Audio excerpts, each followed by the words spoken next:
welcome everyone to another edition of the GSMC College Football Podcast, brought to you by the GSMC Sports Network. It is Tuesday, April 9th. I am your host, Tommy Brzee, and we have a great show for you today. We are going to start talking about a little bit new transfer portal news. The NCAA is considering changing the transfer portal rules to give kids even more ability to transfer in the future. So I'll break that down for you all. Then we'll get into some spring practice updates. We've gone into spring games a little bit over the last couple of days, but spring practice is still going on all over the country, so we'll get into that. Then Sam Conn Jr. over at The Athletic had a little bit of an article that broke down what a hypothetical Super League would have looked like in 2023, so I want to break that down for you all and give you guys an idea of what we're kind of looking at in hypothetically with this thing. And then I have another Top 10 Tuesday for you all to close this out with the best programs in the country from where I stand. I've seen a lot of people been doing this lately, so I thought I'd give my 2 cents to the conversation. But before we jump in, I do want to remind you all we get tons of questions and comments throughout the show, and the best way for you all to get your questions on the screen and we can have a fun back and forth here, you can ask something that you've been wondering about. You can use the tip and donation link at the bottom of the screen, gsmcpodcast.net. It's a huge help not only to us here at the network, but to you all. You get to see your name and question on the screen. We get to have a fun back and forth and make this a little bit more of an interactive experience for us all. So definitely use that if you would like to drop a question or a comment in the chat here. But let's jump right in because the NCAA just made a new headline around the transfer portal. We know the transfer portal has been a very confusing entity for quite some time now, and it looks like it might just get more confusing. The NCAA is looking to give kids as many transfers as they want with no penalty. Obviously, this is going to be a mixed bag. Nicole Auerbach from The Athletic has been doing great reporting on this and so many other stuff, but has dropped a article a couple of tweets, I think, yesterday talking about this. It looks like it's going to be brought up in the April 17th and 18th meetings that are coming up very, very shortly. And essentially just says they are allowed to transfer as many times as they want and play immediately as long as they are academically eligible. So a lot less hurdles for them to go through. They don't have the second time you transfer, you have to sit out a year rule unless you get a waiver. So definitely a lot more power being given to the players, a lot more ability to bounce around is being given to the players. So I think it's going to be really interesting to see this kind of develop. Obviously, this is not something that would change the transfer portal windows, so you can't transfer during an ongoing season and play for a second team. You can't transfer outside of those windows. At least you can't enter your name in the portal outside those windows. So those things will still stay the same, but definitely a huge change to the college football world and kind of the way that all of this works. This comes only about 4 months after a temporary restraining order from a West Virginia judge issued a temporary restraining order that was converted into a preliminary injunction to stop the NCAA from enforcing the rule to bar kids from transferring multiple times. So this kind of started in West Virginia with a judge essentially saying this is not something that they can enforce. So totally makes sense. It's something that is going to be really hard to argue in a court of law that this is something that should be in place, at least in terms of antitrust laws and, giving kids the amount of free will that they probably deserve, being, professional athletes at this point. So it is a really interesting thing. I think it's going to be really, really weird as this kind of develops. I think it's going to be really interesting to see how all of this kind of changes the college football world. Also, that is not the only thing that is going to be kicked around during this NCAA meeting. It looks like they're going to look towards a little bit change to the NIL rules. This is from Ross Dellinger, who does incredible reporting as well, but it looks like the universities are going to become more involved in the NIL world. It looks like they're going to take a little bit more responsibility over their players' NIL futures and opportunities and things of that nature. So definitely a huge change there, something that is going to just change the way NIL works. Right now it works mostly through collectives and things of that nature where someone outside the university is helping connect these kids with with companies, with getting them commercial deals, getting them ad deals, whatever it is. So now that is going to be a little bit more inside of the university realm, which is very, very interesting. It's definitely something that will shift the NIL world quite a bit. It's definitely something that I'm not sure everyone is quite prepared for in terms of what it's actually going to look like. I think the people even inside the building at some of these athletic departments have a very loose idea of what the NIL structure would look like within their school walls. But at the end of the day, it's definitely something that I think they'd rather have than, not have the control. Obviously, the collective is tied to the school in a number of ways, but it's still a third-party entity that had to be set up by people that had the school's best interests at heart. So having NIL be a little bit more controlled by the schools is, I definitely think, something that people can mostly get on board with. I think there are definitely some sketchy things that could happen, and I'll kind of get into that as we go. But the way I see this is the NCAA is in a position where we've talked about it quite a bit. They're not necessarily garnering the same power that they used to. Now, they're not necessarily losing it, at great length speed or anything like that, but there definitely is a difference of who they are today and who they were 5 years ago or a decade ago. So I think this is something where when you're the NCAA, you're in a position where you're just trying your best to do as many good things as possible at this point. You're trying to keep intact. You're trying to keep a certain level of autonomy over the sport of college football because, as we've talked about on here a lot, a new governing body is definitely something that could be happening, and I'll get to that here in a second. But I think when you look at the NCAA and all of these decisions, especially the transfer portal decision, I think it's a lot of let's do our best to make the players as happy as possible, make them feel they have as much autonomy as possible, and then possibly we're able to keep this, position that we've held for quite some time. So I think this is an interesting decision by the NCAA. I think it's sort of a, throw stuff at the wall and hope something sticks type of approach at this point, just because they're kind of in dire straits and in some respects, and especially in the world of college football. So I think they're in kind of an interesting position, and it'll be really interesting to see how all of this works. And I've said this, countless times on this show. I am very much in favor of kids' ability to transfer and kids' ability to take part in NIL how they see fit. I think it's a huge part of the sport. It's super important to the future of the sport and keeping kids, in college as long as possible. We've seen more and more kids decide to forego their NFL experience for that NIL check when they come back to school. So I definitely think this is something that is really important to the sport. It's really important to keep these kids, in the best position as possible. So that means, making sure they can get a little bit of cash every now and then, making sure that if they are unhappy at a certain situation, they can find their way to a situation that might be a better fit. All of this stuff really does matter when you talk about the way that these kids kind of operate in the future of college football and how the college football is going to look 5-10 years down the road. So I think NIL in the transfer portal, we're not doing away with them. I think if that's your desire in the sport and that's the only thing you're holding out hope for, I wouldn't hold out hope too much longer, because NIL is going to be a big part of the sport going forward. In fact, it's going to be some different type of payment, honestly, where NIL is also included, but it's going to be a little bit more streamlined in the future, if you had to ask me. And then you talk about something like the transfer portal. It's obviously something that is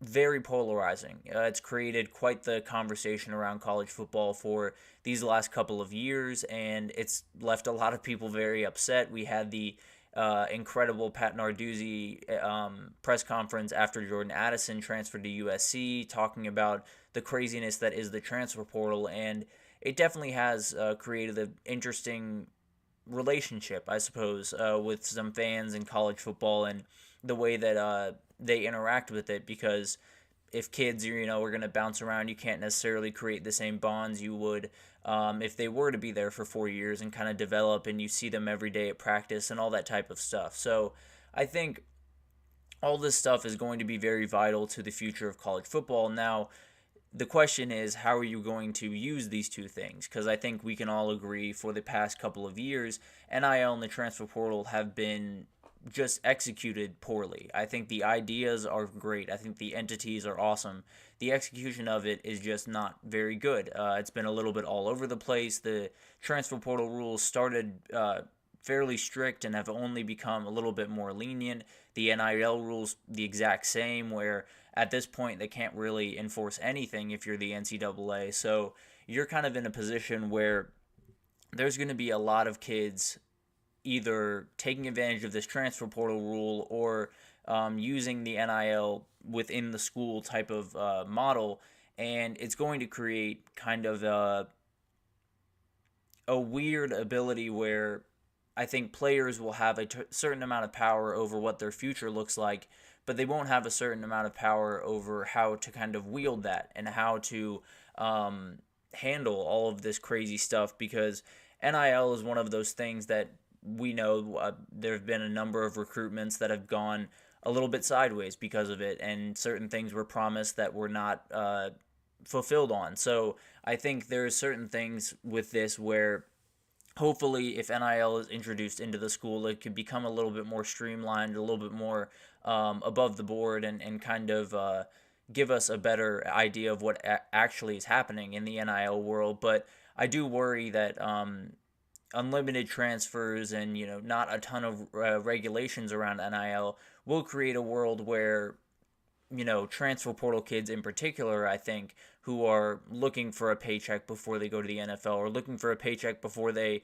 don't go to the NFL, which is a real reality in this sport. So I think there is a little bit of danger within giving kids as much power as they're being given if the entities around them are not in the position to help them the same way, right? So essentially saying there's a difference between giving players the certain amount of power and giving and putting them in the right situations. And now I don't necessarily think these kids are incapable of handling this themselves. They're obviously all have a great head on their shoulders and are handling things that a lot of us couldn't even imagine handling. But at the end of the day, there is going to be a number of kids who take advantage of this transfer portal rule and do it for the wrong reasons, and do it because something was promised to them that doesn't really exist, or it has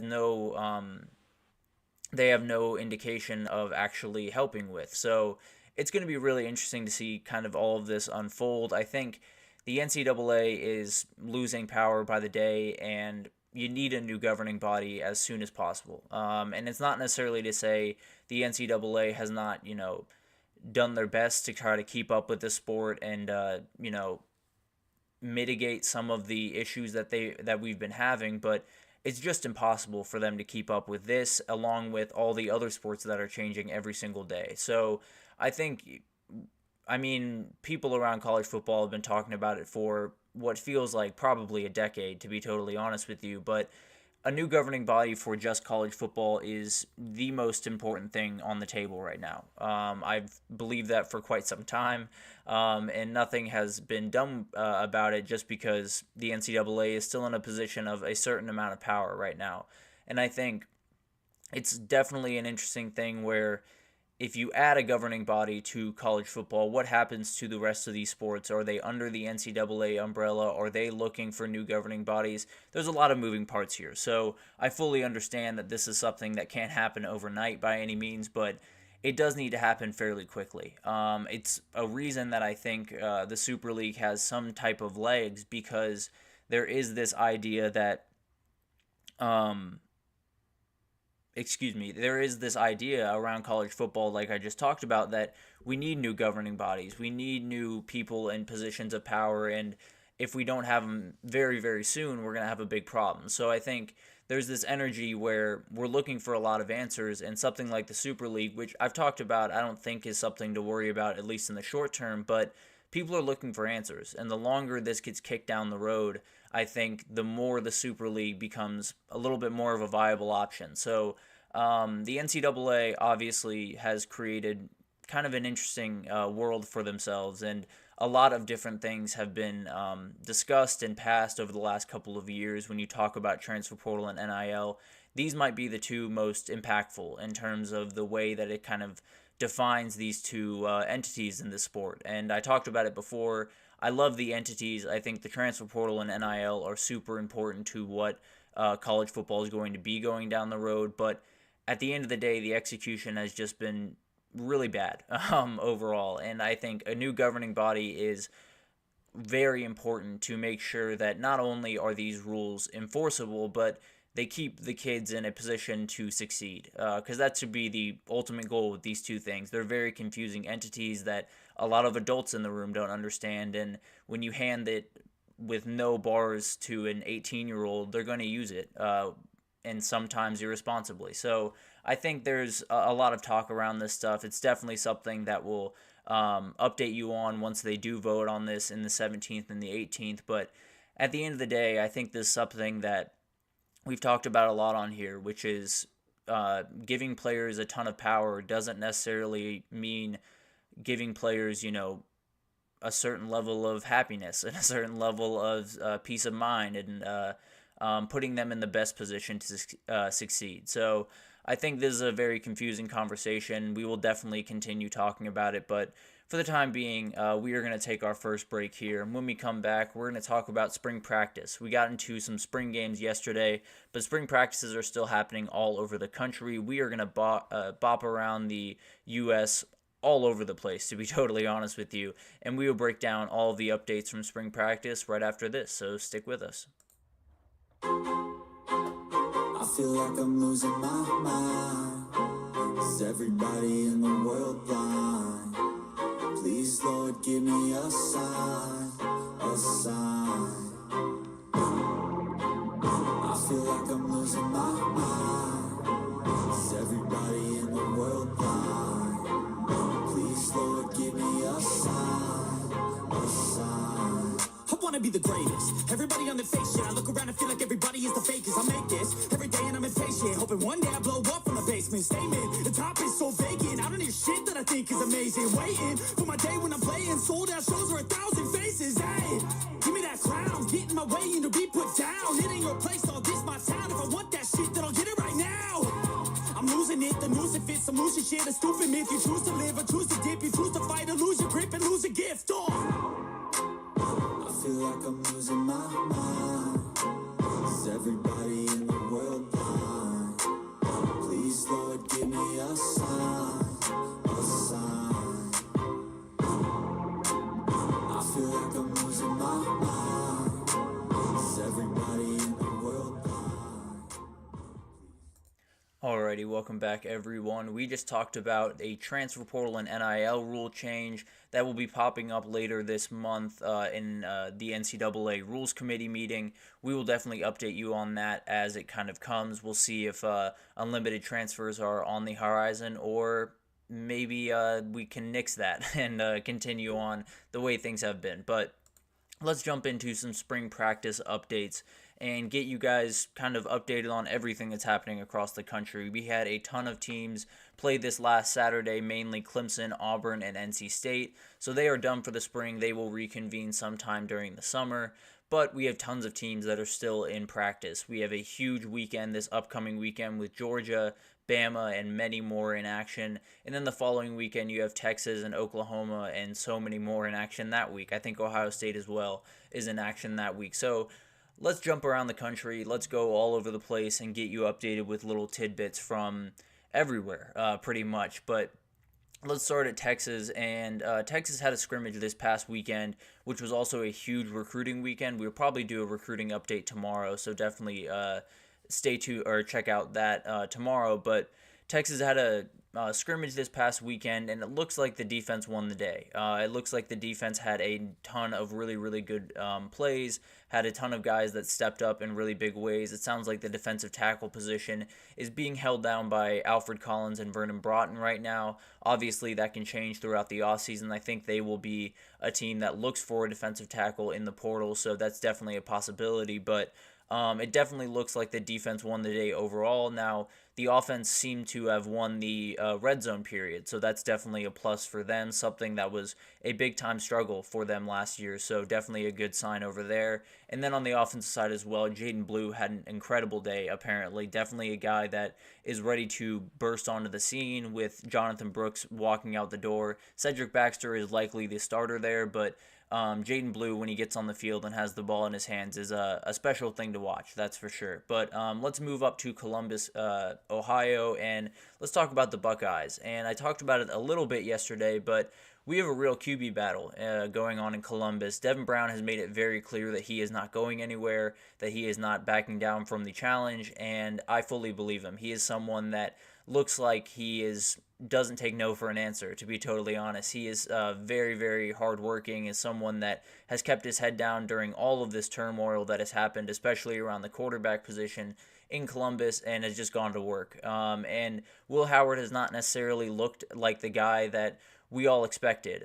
He struggled with his deep ball accuracy throughout a ton of the scrimmages that they've been doing. He's been settling in. We talked about last week how he's working with the twos right now, and Devin Brown's with the ones. As of right now, I don't see that changing. So I think that spring game will be really interesting to see how these teams are split up, see if it's just offense against defense. I think that might be the best way to go about it with this quarterback situation, but we'll find out, I suppose. And I think it'll be really interesting to see this kind of develop as we go through the offseason, because everyone thinks it's going to be Will Howard, but it could very easily be Devin Brown if he can continue the type of play that he has been throughout this spring. But let's go down to Athens, Georgia, talk about the Georgia offense. Feels like we've been talking about the defense the last couple of years, and I'm not sure anyone is ready for this team to be defined by their offense, but that's exactly what they're going to be this year. Carson Beck is just on another level throughout this spring. He is doing things exactly the way that you would want him to if you are a Bulldog fan. And a guy that came in that's been absolutely huge is Colby Young. One of the issues that a lot of people have seen with this wide receiver group is they don't have a big-time red zone threat. Well, now you have Colby Young in the door, and he's been just incredible and done incredible things throughout these different scrimmages and practices that they've had. So I think they're huge on him. Arian Smith is healthy and is terrifying on a deep ball because the dude is faster than literally everyone on the field every single time he steps on the field, because he has what we call track speed and not football speed. So I think this offense is going to be out of this world. We will likely do our own total segment on them, because breaking down this whole offense, there are zero holes as I see it. So it'll be really interesting to see them develop and maybe see kind of a resurgence of the UGA offense around there. But let's jump over to Iowa City, Iowa, and talk about the Hawkeyes. Obviously, the big news out there is a new offensive coordinator. Tim Lester has been hired to replace the son of Kirk Ferentz, the head coach, Brian Ferentz, someone that was not very popular towards the end of his time in Iowa City. I saw a stat yesterday that Caitlin Clark had scored more points, I believe, in this year than Iowa scored during her entire time during college. So yeah, that's not ideal. That's for sure. I think that's something that they'd like to change, and it sounds like it's starting to slowly change. They are cautiously optimistic about this new guy. Cade McNamara looks very confident. He's been out the whole spring, with an injury, but is definitely someone that when they come back is going to be in control of this offense. He's been there for quite some time, and I think he's getting more and more comfortable, and hopefully Tim Lester, who is coming down from the NFL ranks, can put him in great position. So it's going to be better. I think this offense is definitely going to be better. The question is how much better, and how far will that take them kind of in this new Big Ten that's going to be a lot tougher for teams like Iowa, who used to be, at the top of the division in the Big Ten championship a lot. That's no longer the case. No divisions, tons of other teams coming in. So they'll have to be a ton better on that side of the ball if they want to compete. But we'll definitely keep an eye out there.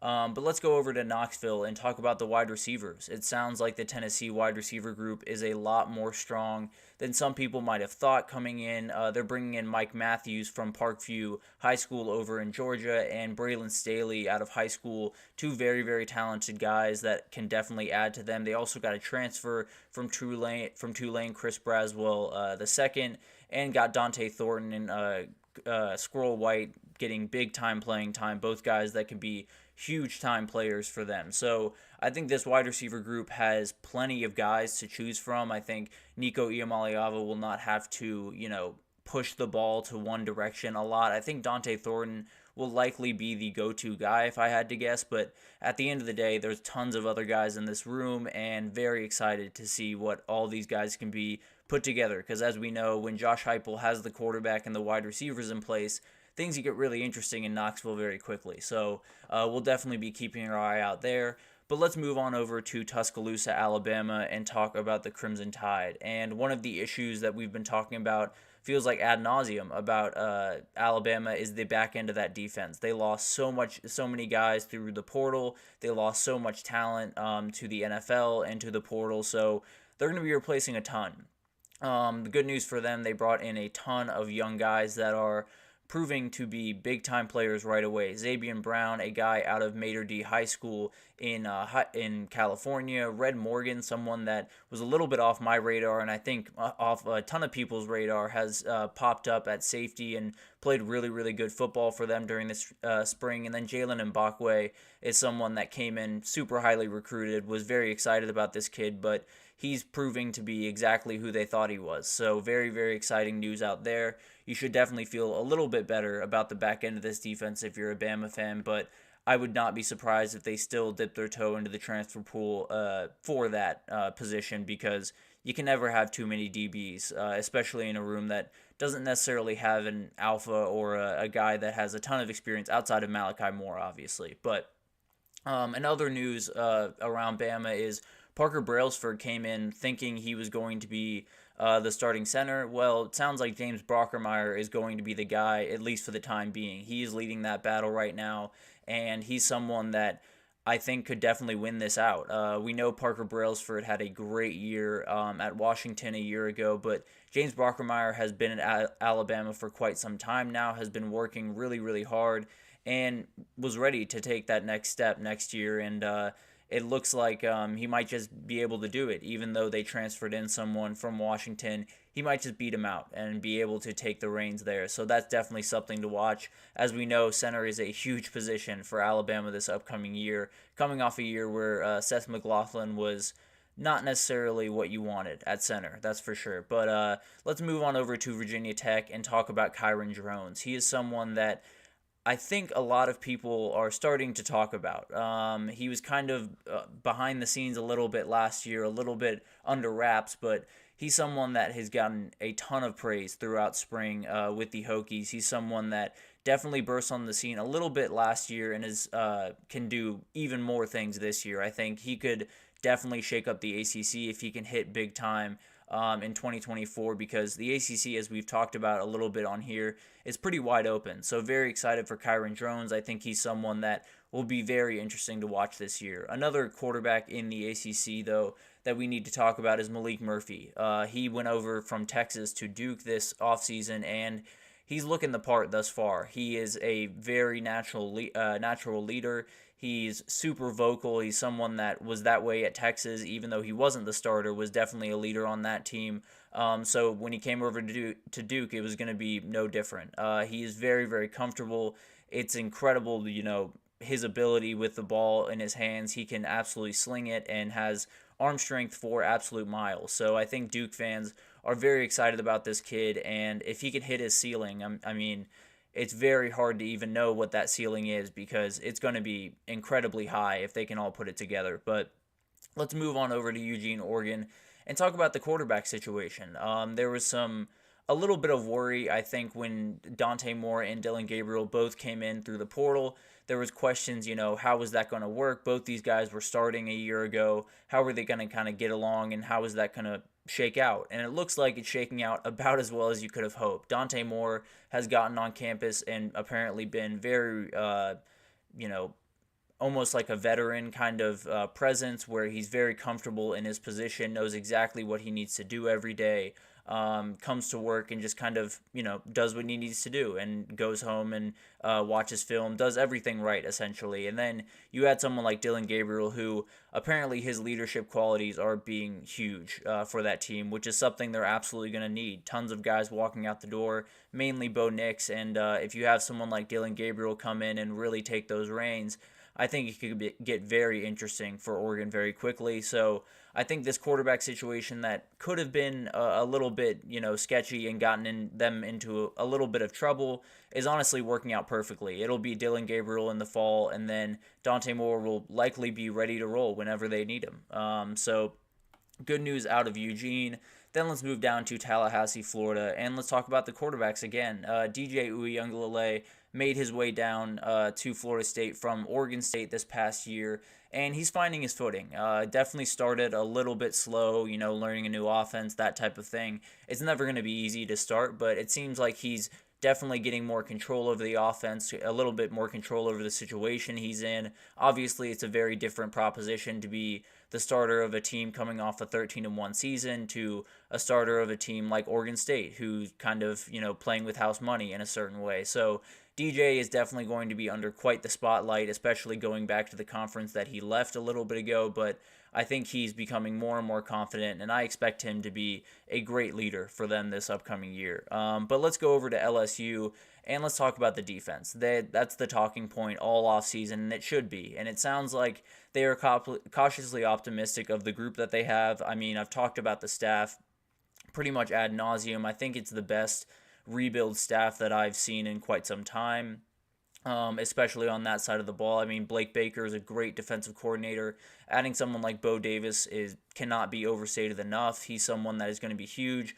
They definitely will need to find stuff out of the portal, but they do have a lot of really good players in that room already. Javian Toviano, I've talked about in the past. Harold Perkins is a fantastic player that was just that was just frankly used poorly, if I'm being totally honest, but I think this team is going to do anything that their defense is going to allow them to do, right? They will go as far as this defense will take them, and as of right now, it looks like it could take them a little bit further than some people might expect. But Louisville is the team that the defense is really showing out. They brought in Tyler Barron from Tennessee after he took a little bit of a detour to Oxford, Mississippi, but they have a really, really good group all over the place. The back end of this defense apparently is showing out in huge ways. According to Josh Pate, he was watching Isaac Brown, a freshman running back up there, and he's someone that could play a big-time role. We had Jahar Jordan last year for them. He's walking out the door, so along with Isaac Garindo. So they're going to need some guys to step up, and I think Isaac Brown will definitely be that dude. Very excited to see him pop up. This freshman class is just feels like you keep seeing freshmen all over the country popping up. But let's move over to Oklahoma and talk about their O-line situation. That's kind of the early worry around Sooner Nation is what is this O-line going to look like? And it took a little bit of a hit during spring practice. Their center went down, likely out till fall camp, so not ideal at all for Oklahoma fans. But it sounds like the guards are playing really good football right now, and that's only part of the equation, obviously. Only 40% of the offensive line. The tackles not necessarily playing the best football. You lose guys like Caden Green and Tyler Guyton from a year ago. That's going to happen.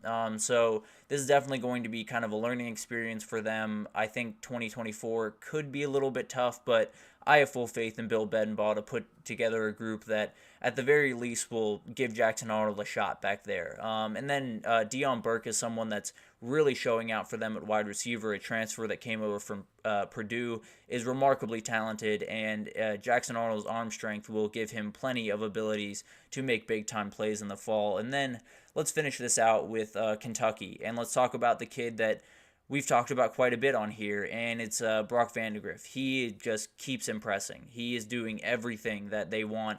We talked about Devin Brown, Devin Leary, not necessarily grabbing the bull by the horns, as it were, when it comes to being the starting quarterback at Kentucky. A lot of people had big time expectations for him, and it never quite hit. It sounds like Brock Vandagriff is taking this by the horns. He is doing everything perfectly right. He is essentially just not leaving anything on the table. He knows that this is kind of his last shot to possibly play in the NFL or, be a big time college football player. So he's leaving it all out on the table, and you got to love to see it. I think you aren't going to be able to buy stock this low on Kentucky for quite some time, so I'd buy it now if you could. But these spring practices are starting to kind of come to a close. We're reaching somewhere over halfway for most of these practices. We have a ton of games on Saturday. We have a couple more games next Saturday, and so on. But we definitely keep you updated with all the things happening around spring practice. There are big dominoes that are going to start to fall because those meetings on one-on-one meetings after spring games are going to start happening around the country where guys figure out where they stand. And if they don't stand where they want to be, they will find their way out. And it'll be really interesting to see all this develop. Obviously, with that new transfer portal rule, it's even more interesting. So we will see all of that happen, and we will keep you updated on all of that. But for the time being, we're going to take our second break here. And when we come back, we're going to break down kind of a hypothetical Super League from last year. Sam Kahn Jr. over at The Athletic broke down all the divisions and how the playoff would have gone for us if we had it in 2023. So I want to give you an idea of what this would kind of look like and maybe what the future of it is. So definitely stick around for that, and we will be right back. Looking for your daily fix of sports talk without having to pay for it? GSMC Sports Network is available on YouTube. Just search GSMC Sports Network. Get your fix of daily sports talk shows on YouTube, absolutely free. NFL, college football, NBA, MLB, MMA, UFC, fantasy football, and so much more. GSMC Sports Network has shows running all day long, with new sports shows starting every 2 hours. Just like on your favorite cable sports channel, except GSMC Sports Network is absolutely free. Just search GSMC Sports Network on YouTube to catch one of your new favorite shows, like the GSMC College Football Podcast, Chip Shot Football Podcast, Hoops and Heels Women's Sports Podcast, GSMC Basketball Podcast, and so many more. Check it out for yourself. GSMC Sports Network, now available on YouTube absolutely free. Search GSMC Sports Network on YouTube right now.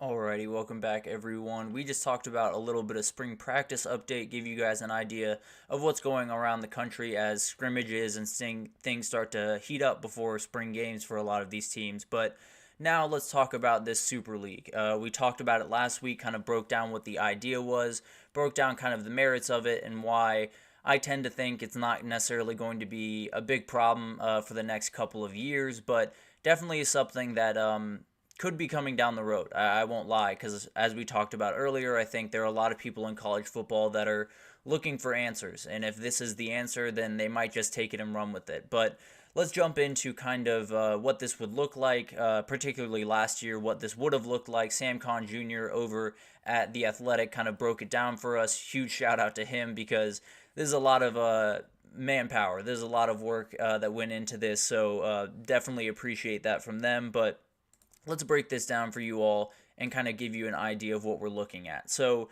the ACC is a little bit different. As you can see, we have teams like South Carolina in there. You don't have, some of the normal ACC teams that you're used to seeing. You don't have Miami in there, who have moved down to the Big East, as you see. Louisville as well has moved to the Big East, which gave them a playoff berth, so huge for them.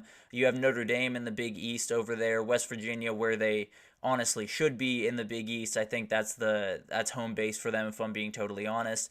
You have Virginia Tech, Boston College, Rutgers making their way from the Big Ten to the Big East. Again, fits like a glove. Syracuse, Pitt, and Cincy all make sense. So I think the Big East is definitely one that has gone by the wayside in the past couple of years. Obviously still a huge player in basketball, but I would love to see it be a huge player in football again. So having those guys back together, at least some of them back together, some new guys on the picture, but definitely would be something that I would love to see and would definitely be watching very, very closely as we go throughout. But let's move down to the Big Ten, because that's where a lot of the playoff teams come from, as you can imagine. Iowa would have made the playoff last year because, as we know, through this model likely would not be any conference championship games or anything like that. So Iowa would have ended the year 10-2. They would have comfortably got in pretty much. Them with Penn State, Ohio State, and Michigan, the three top dogs that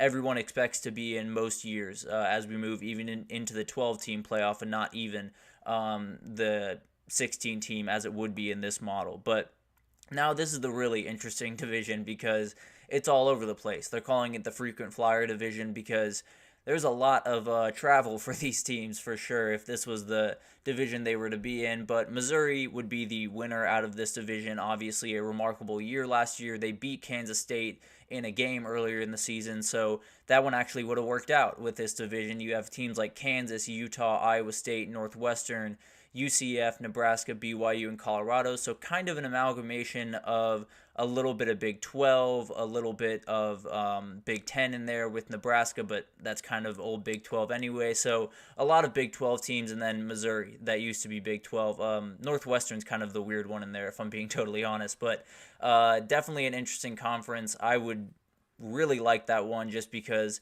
there are some rivalries in there that not a lot of people know about today, but they know about in a hurry. Missouri and Nebraska would get very heated very fast, but the Pac-10 coming back from the dead would be just awesome. Obviously, it's definitely something that we would have had a year ago, and Washington and Oregon would have been the clear teams that would have made the playoff. I think there was no conversation there. I don't think anyone is confused by that. But then Arizona, Oregon State, UCLA, USC, Cal, Wazoo, and Arizona State. So all Pac-12 teams, all teams around the same area code, so would make total sense when you talk about this conference in terms of geographically. It might make the most sense out of all of these. But then you get to the SEC, and obviously Texas and OU are not in the SEC in this model. They would not be in the SEC in the Super League model. I'm 100% sure of that. So this is definitely a very interesting one because these are some teams. Let's be honest. I mean, you talk about Georgia, Bama, and Ole Miss, three teams that we very much expect to be big-time players this upcoming season.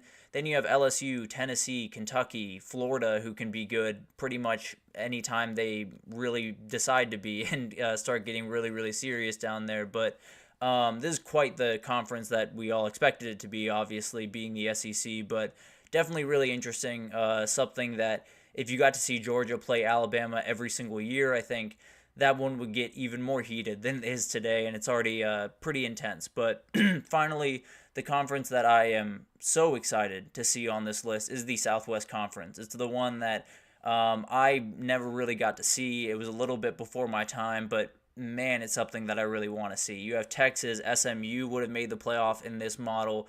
Oklahoma absolutely would have with a 10-2 record. You have Oklahoma State, Texas A&M would have been right there with Texas and Oklahoma, which would have been awesome. You would have kept Texas Tech, TCU, Houston, Arkansas in this group is a ton of rivalries that you might not know about, and then Baylor to finish it out. So I think this conference would be, I mean, they would hate each other.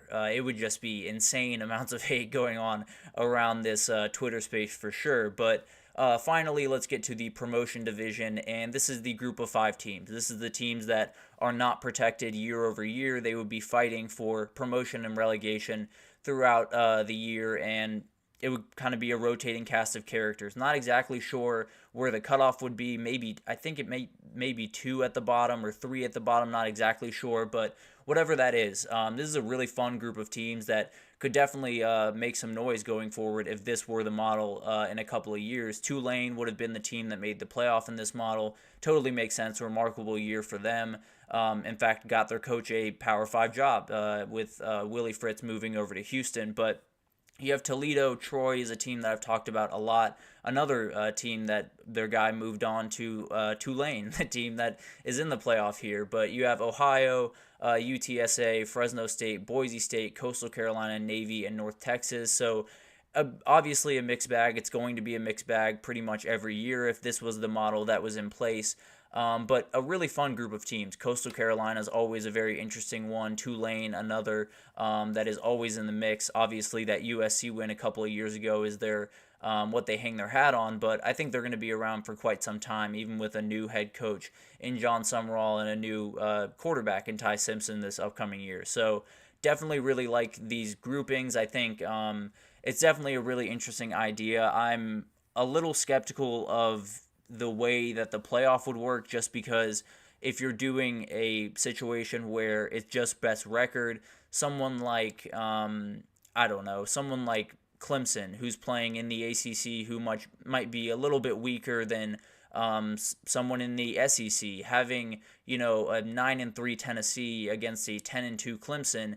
A 10-2 Clemson might get in, but are they really the better team? I think that's something that might need to be tweaked in this new system. But overall, I think these are really fun groupings for these teams. I think it would make for a lot of really interesting rivalries and bringing back some old rivalries that a lot of us have been missing. But let's get to what a lot of people will be looking forward to during this time, and that's the playoff during this in this kind of model that we would have. And it would be really interesting. It would bounce all over the place, especially last year. Georgia would be the 1 seed. I think a lot of people are shocked to see that number next to them because they didn't end the season there, obviously. But with no conference championship, they're walking in undefeated. They're walking in as the 1 seed, and there's really no conversation, right?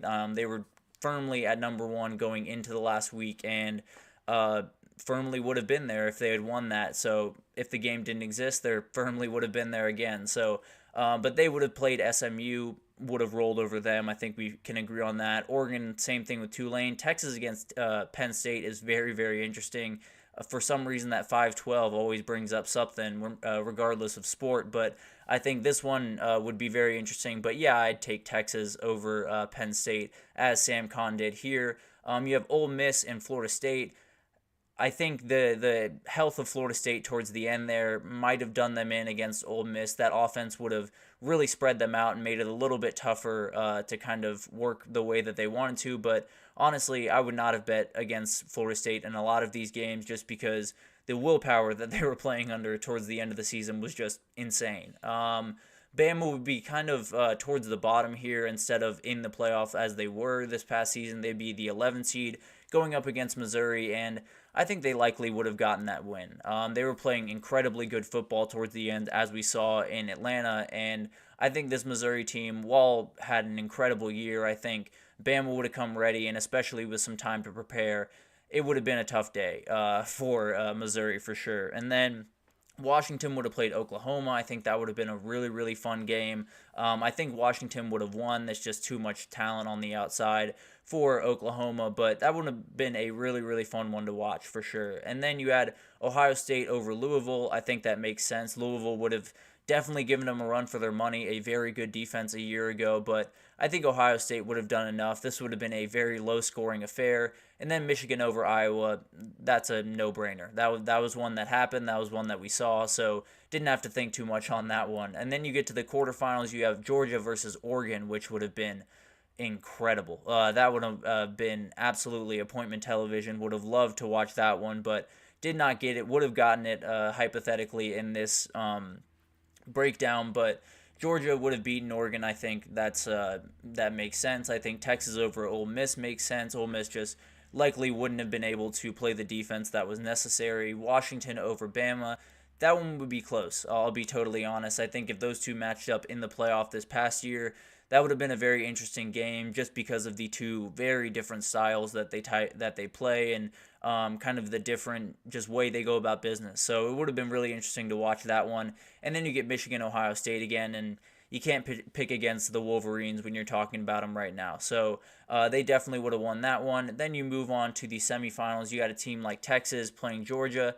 Now this one would have got interesting. I am part of the group that thinks if Georgia were to have not lost that SEC championship game, now that doesn't necessarily matter, right? But if they were to have won that game, I think they might have been your national champions again. I think they were that good of a team. I think they just didn't play their best football on that day. Now, that doesn't necessarily matter, but we're looking at it as last season. We're looking at the teams as they were, and Texas finished the season above Georgia. Texas beat a team in Bama that beat Georgia. So, although I tend to believe that Georgia probably would have won this game if they had faced off, I understand, taking Texas over Georgia in that game. And then you go Michigan over Washington. We saw it totally make sense. And then Michigan still would have been your champion. No surprise there. They would have been the team to beat. And Texas just wouldn't have been able to handle that physicality up front for 4 straight quarters. So definitely would have picked Michigan to win this whole thing. I think Georgia would have been the wrinkle here that I might have added, where Georgia goes to the championship, and it would have been really interesting, I guess is the best way to put it. But at the end of the day, I think this is a very interesting concept. It's a very fun thought experiment. There's no doubt about that. But it's also something that is a little bit down the road. I'll put it that way. I think this idea definitely has merit. It definitely has people listening. There's no two ways about that. But at the end of the day, you need a ton more to happen for this thing to fall into place. You need ESPN and Fox to get involved. You need the SEC and the Big Ten to sit down and actually listen to you. So a lot of things need to happen, but definitely a fun thought experiment, and definitely something that we'll be watching very closely over the next couple of weeks, because while this Super League is definitely not have the traction it needs right now, it can happen fairly quickly if some things fall into place. So we will keep you updated with all the stuff happening there. But we're going to take our final break here, and when we come back, we're going to talk about another Top 10 Tuesday, and we're going to do the best programs in the country. I've seen a couple of people do this over the past week, so I thought I'd take a crack at it. It is not an easy thing to do, but yeah, stick around for that, and we will be right back.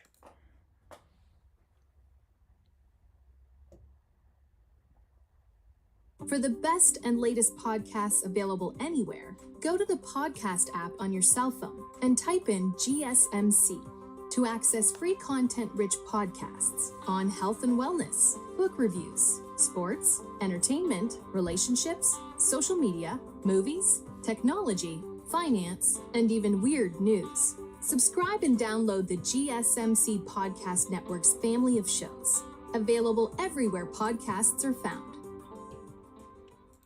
Alrighty, welcome back everyone. We just did kind of a fun little hypothetical about the Super League and the possibility what that would have looked like in 2023. But now let's get back to the Top 10 Tuesday for this week. And we're going to do the best programs in the country. This one is not easy. I'll be totally honest with you, because I think people kind of define program in a myriad of different ways. I've watched Josh Pate. He says the last 3 years is kind of the moniker he gives. I tend to lean more towards 5 years, or just kind of the infrastructure there. But I think it's definitely kind of an inexact science for sure. But let's jump right in and let's get to this, because I think my list is a little bit interesting, and I think some people will definitely have some objections to it as we go through it. But I think number one is not an objectionable one. I think they are definitely up top. I think Kirby has created quite a system there. I mean, it's a well-oiled machine. We've talked about it a number of times. The best head coach in the country by a pretty fair margin, if you ask me. I think he's number one, and then you can put 2, 3, 4 in a number of different orders, but one is pretty solid in Kirby Smart. So Georgia is just on a different level. They rebuilt the Alabama model that Kirby was coming from under Saban, and they've done it beautifully, especially as everything is kind of changed around them. The recruiting and NIL ability is all there.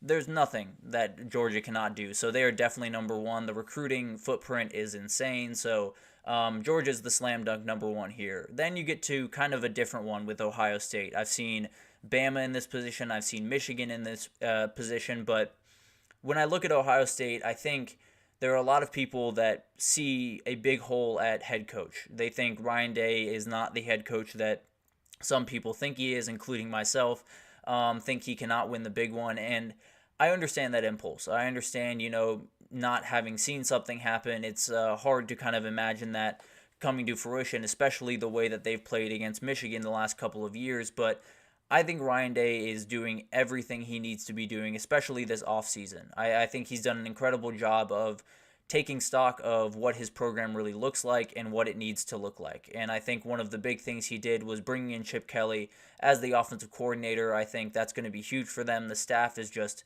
remarkable all around. But when you talk about Ohio State, I think the biggest thing that stands out to me more than anything else is the recruiting. I think the recruiting footprint is as wide as any program in the country. I think they have a recruiting staff that is on another level. They just added Carlos Loughlin from Oregon, who I think is going to be a huge recruiter for them. Brian Hartline is the best recruiter in the country and has been for quite some time. So they have so many guys on that staff that are just remarkable. I think everything is in place at Ohio State. You don't have to necessarily ask for anything because it's right in front of you.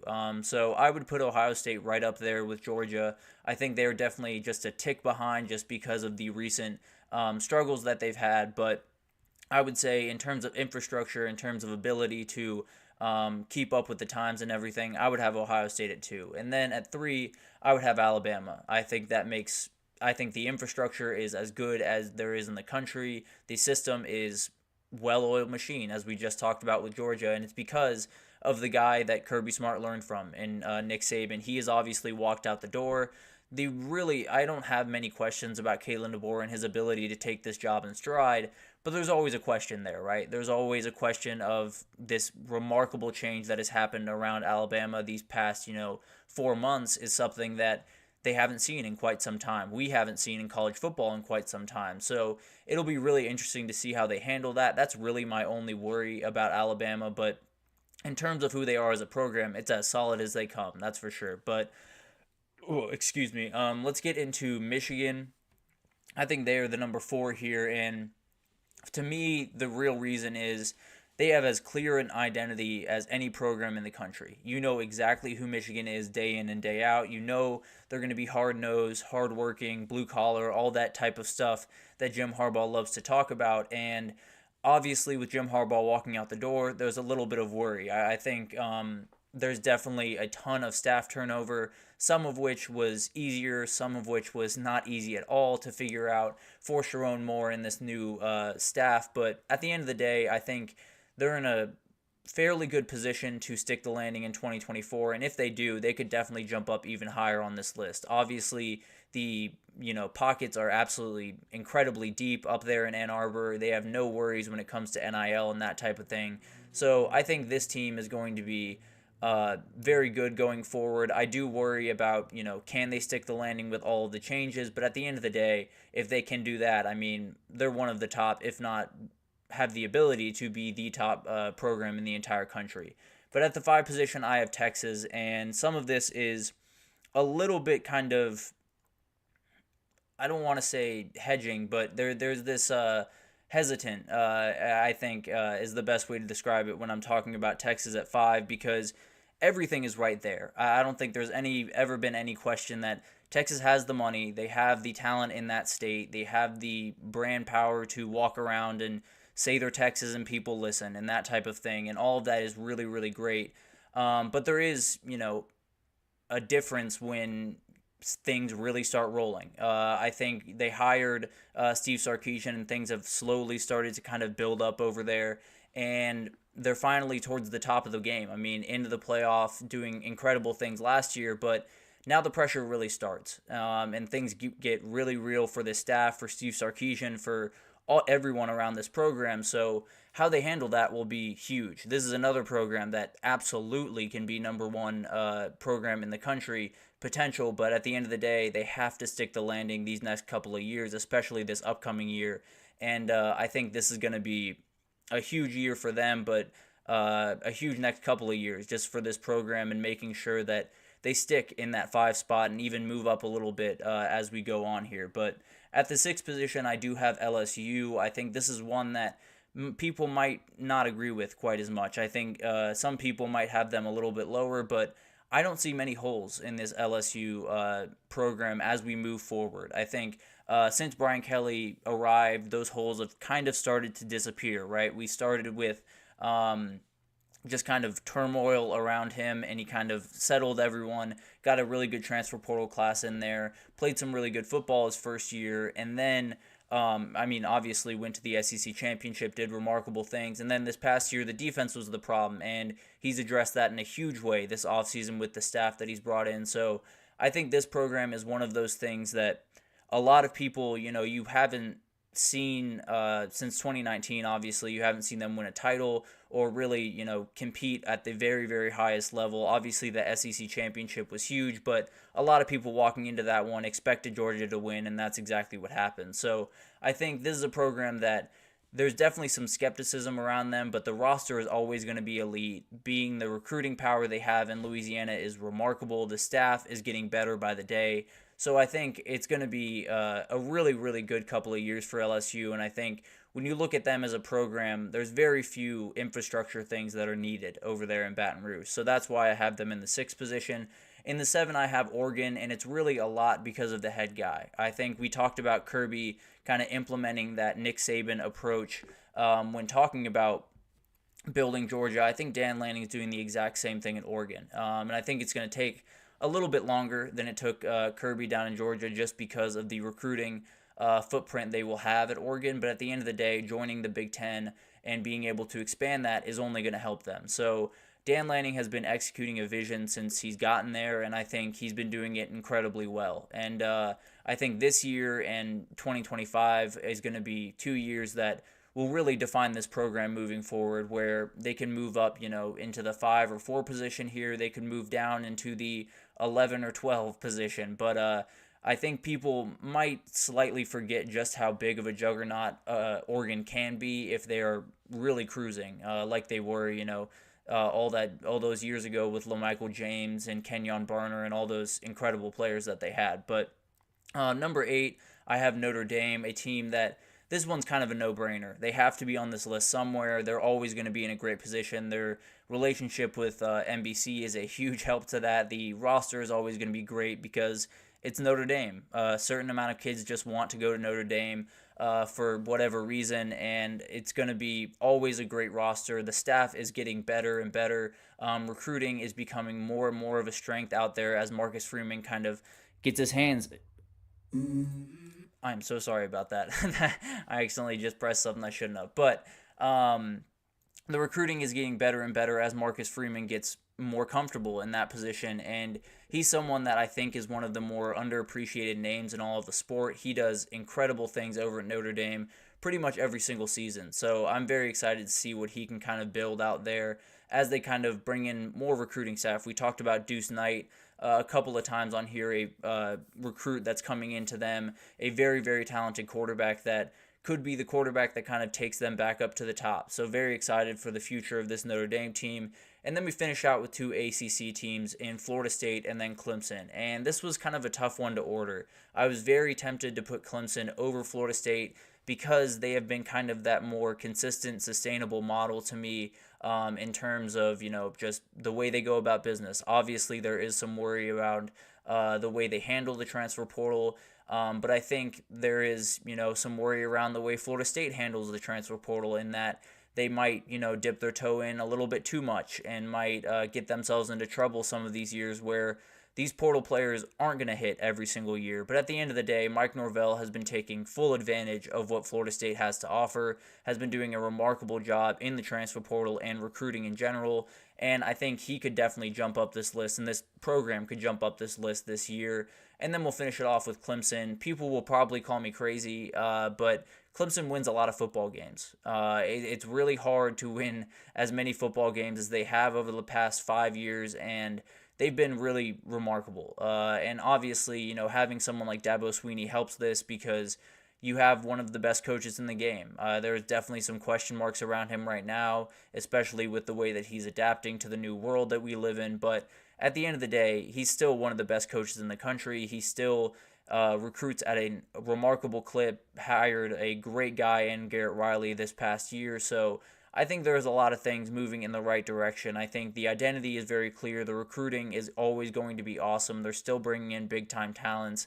The question is, how will they adapt, and will they at all? They could definitely fall off this list in a hurry, especially this year if they, don't necessarily get back to being the Clemson that we all expect every single year. But at the end of the day, I think Clemson is in a position where a lot of people are counting them out, but a lot of the foundation is still very much in place. So I'm not necessarily going to write off Clemson just yet, but they could fall off this list in a hurry. Let's put it that way. But finally, for some honorable mentions, Oklahoma definitely could have been on this list. I'm a little bit skeptical of the new era, Brent Venables and everything that's going on there. I think he's fully capable of handling that job, but when you jump into the SEC, things can get a little bit sketchy, and I think they're not quite on the same footing that they were 5 years ago, but at the end of the day, Oklahoma is one of those that could be very well to the top of this list in a couple of years if Brent Venables can do what I think he's capable of. And then Utah, it's all about the head guy. Kyle Whittingham is as consistent as they come. They're going to win games. They're going to win a lot of them. And I think they have an identity that is almost as clear as the one up in Ann Arbor, Michigan. So definitely really love that team. And then Penn State to finish it out. James Franklin gets made fun of a lot for not winning the big one, but 10-2 over and over and over again is not necessarily the worst thing in the world when you talk about building a program. He has done an incredible job of just winning games over year and doing incredible things with his rosters every single year. So I think they definitely deserve to be on this list, and I think they could definitely jump up this list as this new playoff era starts and they get a little bit more involved in the conversation. But that will do it for this edition of the GSMC College Football Podcast presented by the GSMC Sports Network. I, again, am your host, Tommy Brzee. Your support means a ton to us, so please remember to subscribe, leave a positive review. It does make a huge difference. Also, follow us on Facebook, Twitter, TikTok, Instagram, all of the social pages for any of the content and updates you could possibly need. We have incredible people all over this network doing work on every sport you could think of, from basketball to football to wrestling. So anything you could need, we will have you covered. But thank you once again for listening, and I will see you guys tomorrow. Mm-hmm. Mm-hmm. Mm-hmm. Mm-hmm.